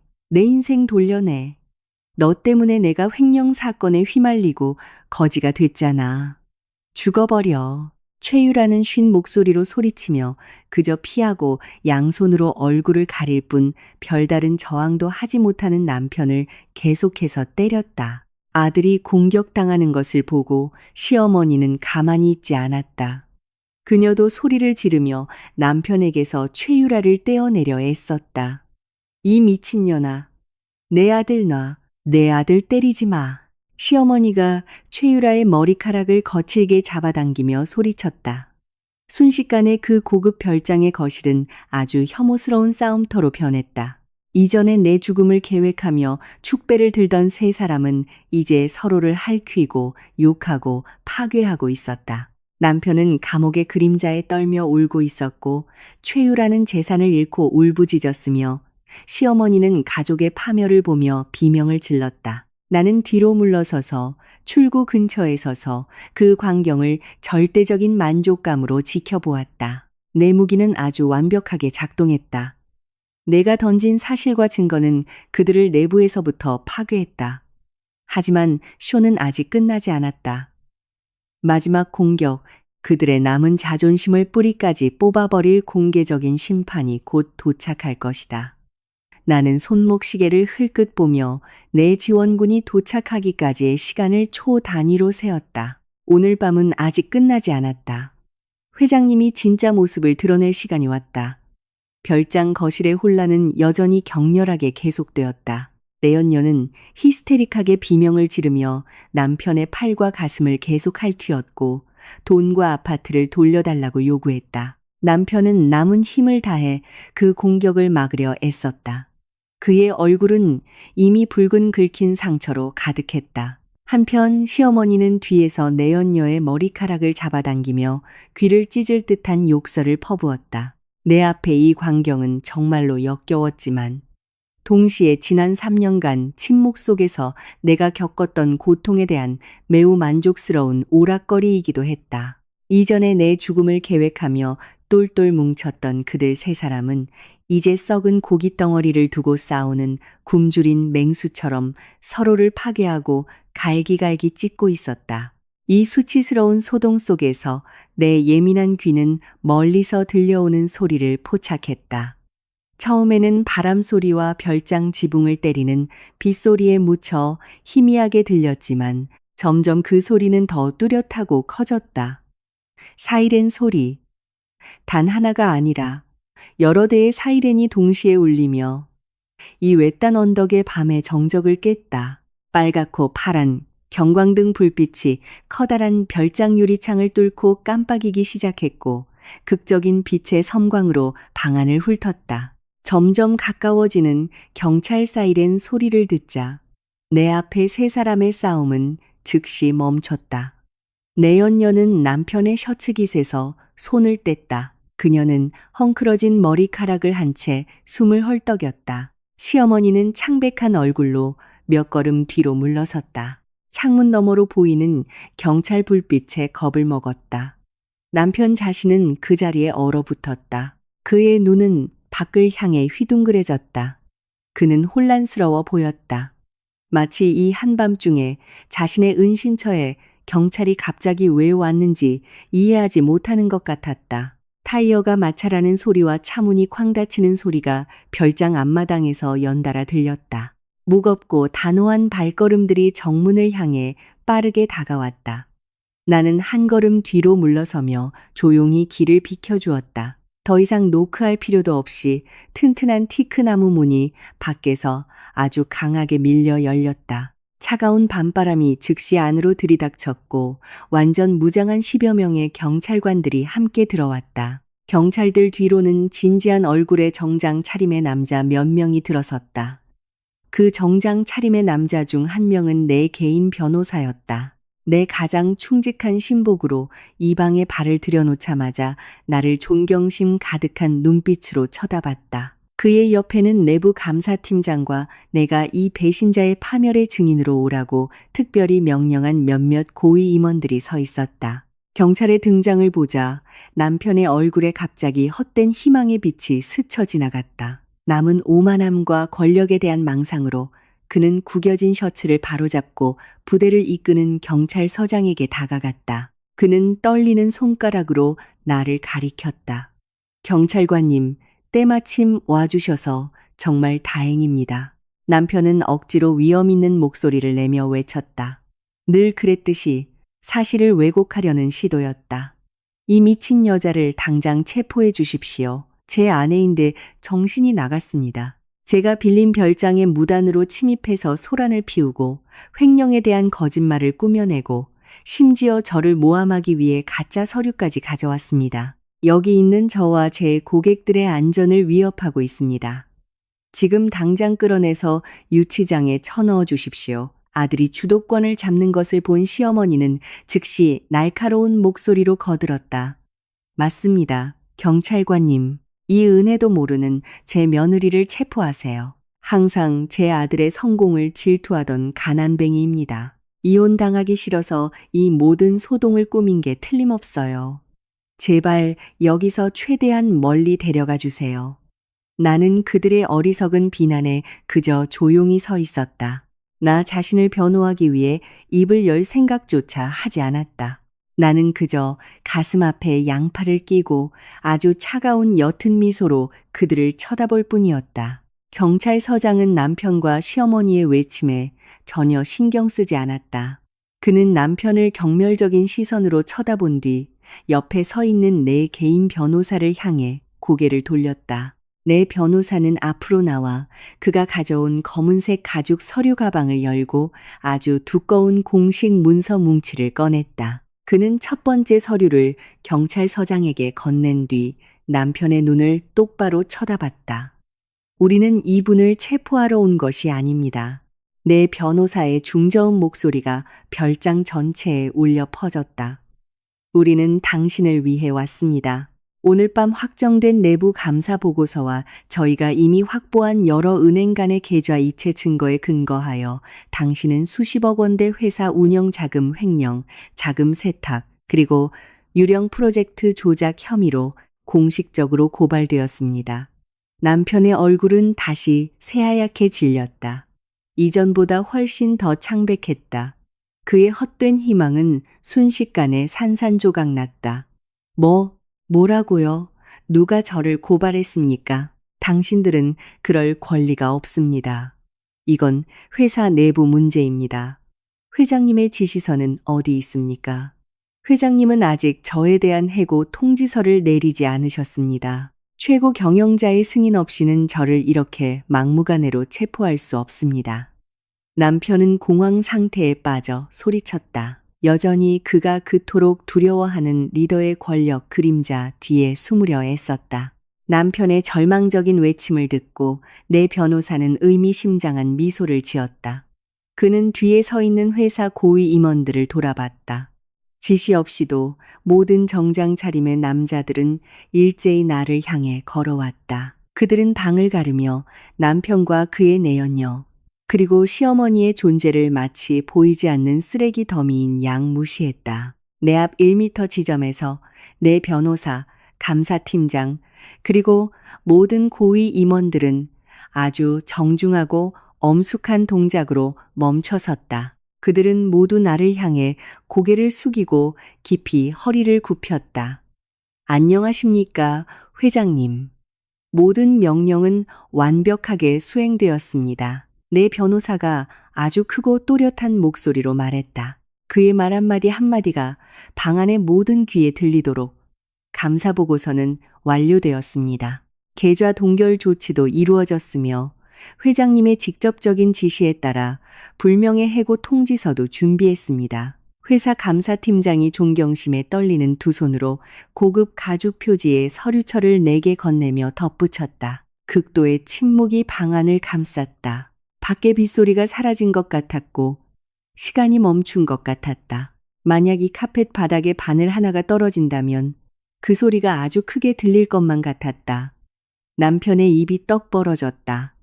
턱이 경첩에서 빠진 것 같았다. 그의 눈은 절대적인 불신으로 가득 찬 텅 빈 시선으로 나를 쳐다봤다. 그는 내게 정중하게 허리 굽혀 인사하는 정장 차림의 남자들을 쳐다봤다가 다시 나를 쳐다보며 눈앞에서 벌어지고 있는 장면에서 거짓의 틈을 찾으려 애썼다. 회장님, 남편이 거의 바람소리처럼 희미한 목소리로 속삭였다. 그의 다리가 심하게 떨리기 시작했다. 그는 똑바로 설 힘을 잃었다. 그의 몸은 서서히 바닥으로 무너져 내렸다. 무릎이 카펫에 세게 부딪혔다. 나는 감사팀장의 손에서 가죽 서류철을 받아 천천히 열고 이미 서명과 회사 공식 직인이 찍힌 해고 통지서 한 장을 꺼냈다. 나는 바닥에 무력하게 무릎 꿇고 있는 남편에게 다가갔다. 나는 약간 허리를 숙여 이제 식은땀과 공포의 눈물로 범벅이 된 그의 얼굴을 쳐다봤다. 당신이 그토록 두려워하던 회장님이 어떤 모습일지 항상 궁금해했지. 내가 아주 낮은 목소리로 말했지만 그 어떤 칼보다도 더 날카롭게 그의 심장을 찔렀다. 이사회의 경고 이메일을 받을 때마다 항상 공포에 떨었지. 이 싸구려 여자를 먹여 살리려고 내 돈을 훔쳤고 매일 나를 가난하고 쓸모없다고 모욕했지. 그리고 오늘 밤 보험금을 위해 내 살인을 계획했어. 낭떠러지 밑바닥에서 죽으라고 한 그 여자가 네가 그토록 숭배하던 모든 건물과 돈의 합법적인 소유주라는 사실도 모른 채 말이야. 나는 그 해고 통지서를 그의 얼굴에 정확히 던졌다. 종이는 잠시 공중에 떠 있다가 그의 무릎 위로 떨어졌다. 당신은 오늘 밤부로 불명예 해고야.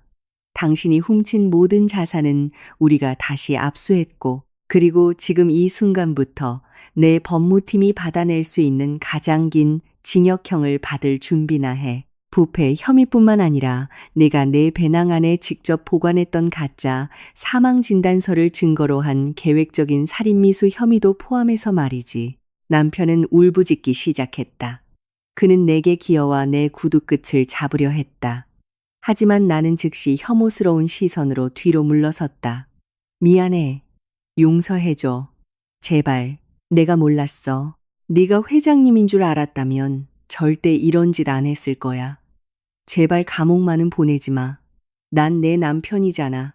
우리 3년이나 결혼했잖아. 그는 가슴 아픈 목소리로 울며 애원했다. 내 안에서 오래전에 죽어버린 자비를 구걸했다. 끌고 가. 나는 그의 눈물에 전혀 동요하지 않고 경찰서장에게 단호하게 명령했다. 몇몇 경찰관이 즉시 앞으로 나섰다. 그들은 남편의 몸을 거칠게 일으켜 세우고 양손을 등 뒤로 꺾어 손목에 차가운 쇠수갑을 채웠다. 수갑이 철컥하는 소리는 오늘 밤 내가 들은 가장 아름다운 멜로디였다. 남편은 출구로 강제로 끌려가면서 계속해서 발버둥치고 히스테릭하게 울었다. 아까부터 방구석에서 얼어붙어 있던 내연녀도 처벌을 피하지 못했다. 2명의 여경이 그녀에게 다가가 권리를 고지하고 범죄 수익금 수수 및 공모 혐의로 즉시 수갑을 채웠다. 그 여자는 있는 힘껏 비명을 지르며 남편을 따라 끌려가면서 엄마를 부르며 울었다. 고급 실크 잠옷을 입은 그녀의 우아한 모습은 이제 아주 비참하고 수치스러워 보였다. 방 한가운데 홀로 남은 시어머니는 자랑스러운 아들이 길거리 범죄자처럼 체포되는 것을 보며 공포에 떨고 있었다. 나는 천천히 그녀에게 다가갔다. 그동안 항상 나를 촌스럽고 기생충이라고 모욕하던 그 늙은 여자는 이제 고개를 깊이 숙이고 있었다. 감히 내 눈을 쳐다보지도 못했다. 그녀의 몸은 밟히면 부서질 준비가 된 마른 잎사귀처럼 쪼그라들었다. 어머님, 제 변호사가 어머님이 그동안 사시던 집으로 서류 한 장을 보낼 겁니다. 내가 감정 없는 평탄한 어조로 말했다. 그 고급 주택과 그 안의 모든 가구는 제 회사 돈으로 산 것입니다. 내일 아침부터 그 집은 압류됩니다. 어머님은 24시간 안에 옷가지를 챙겨서 제 소유의 부동산에서 나가시면 됩니다. 앞으로 살아가기에 적합한 쓰레기장을 찾아보시죠. 우리 가족에게서 단 한 푼도 받지 못할 거라고 제가 장담하니까요.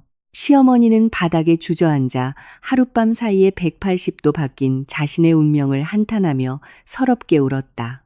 그녀의 후회는 너무나도 늦었다.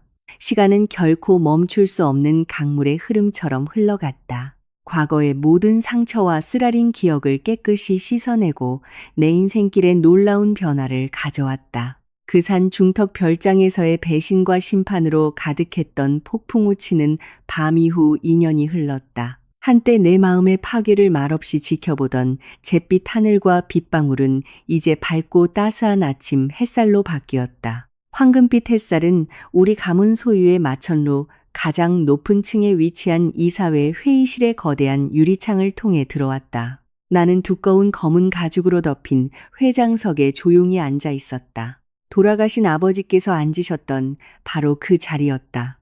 내 모습은 완전히 변했다. 더 이상 낡은 옷, 아무렇게나 묶은 머리, 슬픔을 감추려 애쓰던 피곤한 얼굴은 없었다. 오늘 나는 유명 디자이너가 특별히 제작한 정장을 입고 있었고 그 옷은 내 몸을 부인할 수 없는 우아함과 위엄으로 감싸고 있었다. 머리는 깔끔하게 정돈되었고 얼굴에서는 나를 보는 누구라도 즉시 존경심에 찬 시선으로 고개를 숙이게 만드는 단호함과 자신감이 뿜어져 나왔다. 길고 긴 마호가니 원목 타원형 테이블 주위에는 10여 명의 부서장들과 고위 임원들이 꼿꼿한 자세로 앉아 내 입에서 나오는 모든 지시를 아주 주의 깊게 듣고 있었다. 나는 이 연례 주주총회를 아주 순조롭게 이끌었다. 내 뒤에 대형 프로젝터 화면에 표시된 회사 수익 그래프는 위로 가파르게 치솟는 곡선을 그리고 있었다. 나의 직접적인 지휘 아래 이 가문의 사업 왕국이 단지 살아남은 것이 아니라 이전 몇 년간의 성과를 훨씬 뛰어넘어 매우 빠르게 성장했다는 명백한 증거였다. 2년 전 내 이혼 절차는 아주 빠르고 순조롭게 진행되었다. 불륜, 회사 자금 횡령, 그리고 물론 가짜 사망진단서와 엄청난 액수의 보험증권으로 뒷받침된 계획적인 살인미수의 증거들을 바탕으로 재판부는 판결을 내리는데 오랜 시간이 걸리지 않았다. 나는 단 하나의 허점도 없이 모든 소송에서 승소했다. 법원은 우리의 유독했던 결혼 관계를 일방적으로 파기하고 내 무적의 법무팀이 제기한 모든 물질적 손해배상 청구를 받아들였다. 나는 그 남자의 이름을 내 인생의 모든 페이지에서 지워버렸고 가치 없는 더러운 먼지처럼 버렸다. 내 삶은 이제 아주 평화롭고 긍정적인 것들로 가득 차 있다. 나는 사업을 경영하고 돌아가신 어머니의 이름으로 설립한 고아원을 위한 자선 활동을 하며 내 노력의 결실을 즐기기 위해 세계를 여행하는 데 시간을 보낸다.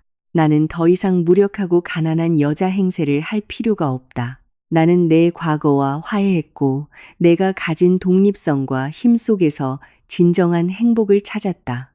내 삶을 완성하기 위해 배신자 같은 남자는 필요 없다.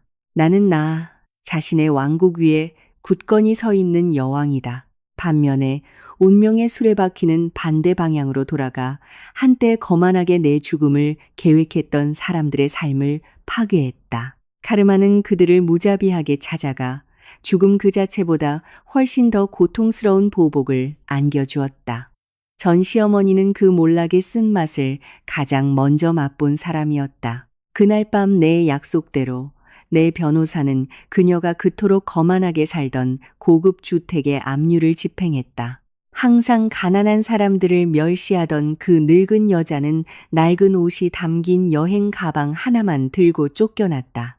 계좌에 단 한 푼도 없이, 그리고 생활 방식을 지탱해줄 아들도 없이 그녀는 몇 주 동안 길거리에서 노숙해야 했다.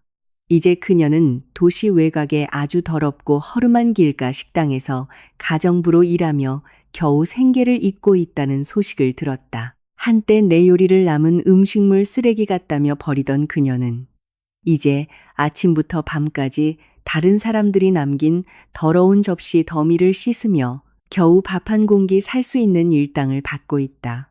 그녀의 남은 인생은 깊은 후회와 뼛속까지 파고드는 외로움 속에서 보내지고 있다. 내연녀의 운명도 그에 못지않게 비참했다. 횡령 자금을 받은 것이 입증된 후 그녀가 자랑하던 모든 자산, 즉 고급 아파트, 스포츠카, 보석, 명품들은 모두 우리 회사의 손실을 메우기 위해 국가에 의해 압수되었다. 그녀가 추적할 수 없는 현금 일부를 사용했기 때문에 법원은 그녀에게 가벼운 징역형과 막대한 벌금을 선고했다. 하지만 그녀의 진정한 고통은 출소 후에 시작되었다. 호화로운 생활에 익숙해진 그녀는 이미 높아진 생활 수준을 유지하기 위해 잔인한 불법 사채업자들에게 몰래 거액의 돈을 빌렸다. 물론 그녀는 계속해서 불어나는 빚을 갚을 능력이 없었다. 이제 그녀는 허름한 고시원을 전전하며 자신을 찾아낼 때마다 서슴없이 폭력을 행사하는 빚쟁이들에게 쫓기며 항상 공포 속에서 살고 있다. 한때 그녀의 무기였던 아름다움은 이제 스트레스와 고된 삶에 시들어버렸다. 하지만 가장 끔찍한 카르마의 심판은 그 배신의 주범, 내 전 남편에게 내려졌다. 판사는 가석방 가능성 없이 최대 18년의 징역형을 선고했다. 그는 거액의 부패 범죄와 매우 악랄한 계획적 살인미수 혐의로 법적으로 유죄가 확정되었다. 하지만 판사의 선고는 서류상의 처벌에 불과했다. 그가 매일 철창 안에서 겪는 진짜 형벌은 그 어떤 것보다도 끔찍했다. 가끔 듣는 교도소장의 보고에 따르면 내 전 남편은 매우 잔혹한 폭력범들과 함께 최고 보안 등급의 수감동에 배치되었다고 한다. 한때 그가 내게 항상 보여주었던 오만함과 거만함은 그곳에서 흔적도 없이 사라졌다. 깨끗하게 살고 단정한 셔츠를 입고 다른 사람에게 소리치던 것에 익숙했던 그는 이제 그 수감동의 선배 수감자들의 놀잇감이 되었다. 그는 그들의 노예가 되어 맨손으로 화장실을 청소하고 감히 반항하면 종종 폭력의 대상이 되었다. 그는 매 순간 공포 속에서 살고 잠들 때 두려워하고 깨어날 때 고통받았다. 그의 정신은 완전히 파괴되었다. 한때 하늘 높은 줄 모르던 그는 이제 차갑고 축축한 감옥 바닥에서 짓밟히는 지렁이에 불과했다. 이사회 회의가 끝나고 회의실이 점차 비워지자 나는 도시 중심부의 번잡함이 바로 내려다 보이는 큰 유리창으로 다가갔다. 나는 이 높이에서 개미처럼 보이는 고층 빌딩과 차량으로 가득 찬 거리를 바라보았다. 내 기억은 몇 달 전 그 폭풍우 치던 밤 산길에서 내 차를 멈춰 세웠던 낡은 옷차림의 그 신비로운 할아버지를 우연히 다시 만났던 일로 향했다. 그 만남은 조용한 도시 공원에서 이루어졌다. 할아버지는 공원 벤치에 앉아 비둘기들에게 먹이를 주고 있었다. 내가 그에게 다가가 목숨을 구해준 것에 대해 진심으로 감사 인사를 전했을 때 할아버지는 아주 따뜻하게 미소 지었다. 바로 그때 큰 비밀이 마침내 밝혀졌다. 할아버지는 그의 온화한 늙은 눈으로 나를 바라보며 우리 가족의 가장 가까운 사람들만이 아는 내 어릴 적 이름으로 나를 불렀다. 그는 길 위에 미친 사람이거나 하늘에서 내려온 우연한 천사가 아니었다. 그는 매우 충성스러운 최고 수준의 사립탐정 은퇴자였다. 몇 년 전 나를 매우 아끼고 내 안전을 걱정하셨던 돌아가신 아버지께서 내 목숨이 정말로 큰 위험에 처하지 않는 한 내 삶에 개입하지 않는 조건으로 멀리서 항상 나를 지켜보도록 그를 평생 계약으로 고용하셨던 것이다. 그 폭풍우 치던 밤. 그 늙은 탐정은 전 남편이 꾸민 사악한 계획을 그들의 통신망을 해킹하고 남편의 서재에 잠입하여 배낭 속 내용물을 확인한 후 감지했다. 그는 매우 존경했던 고용주의 외동딸을 구하기 위해 개입하지 않는다는 규칙의 경계를 넘었던 것이다. 아버지께서는 비록 오래전에 돌아가셨지만 그 늙은 탐정의 손을 통해 그의 무한한 사랑으로 여전히 나를 보호하고 계셨던 것이다. 나는 그 사실을 기억하며 부드럽게 미소 지었다. 눈에 눈물이 고였지만 이번에는 슬픔의 눈물이 아니라 깊은 감동과 감사의 눈물이었다. 아버지가 옳았다. 나는 내 삶에 들어오는 남자들의 본성을 알기 위해 그들을 시험해야 했다. 비록 그 시험이 매우 고통스럽고 거의 내 목숨을 앗아갈 뻔했지만 나는 그것을 이겨냈다. 그 시험은 내 안의 약점을 불태우고 나를 매우 강한 강철검으로 단련시켰다. 나는 몸을 돌려 아주 가벼운 발걸음으로 내 책상으로 다시 걸어갔다. 오늘 회사 발전을 위해 내가 서명해야 할 서류가 아직 많고 내려야 할 큰 결정도 많았다. 그 어두운 과거는 내가 다시는 열지 않을 기억의 상자 속에 단단히 닫아두었다. 배신한 자들은 이 세상의 지옥에서 자신들의 몫을 받았다. 한편 나, 회장님은 앞으로 계속 나아가며 눈부신 미래를 만들어갈 것이다. 쇼는 완전히 끝났고 이 싸움의 승자는 그들이 한때 가난하고 쓸모없다고 여겼던 바로 그 여자였다. 내 새로운 삶은 이제 막 시작되었고 이번에는 그 누구도 나를 내 왕좌에서 끌어내릴 수 없을 것이다.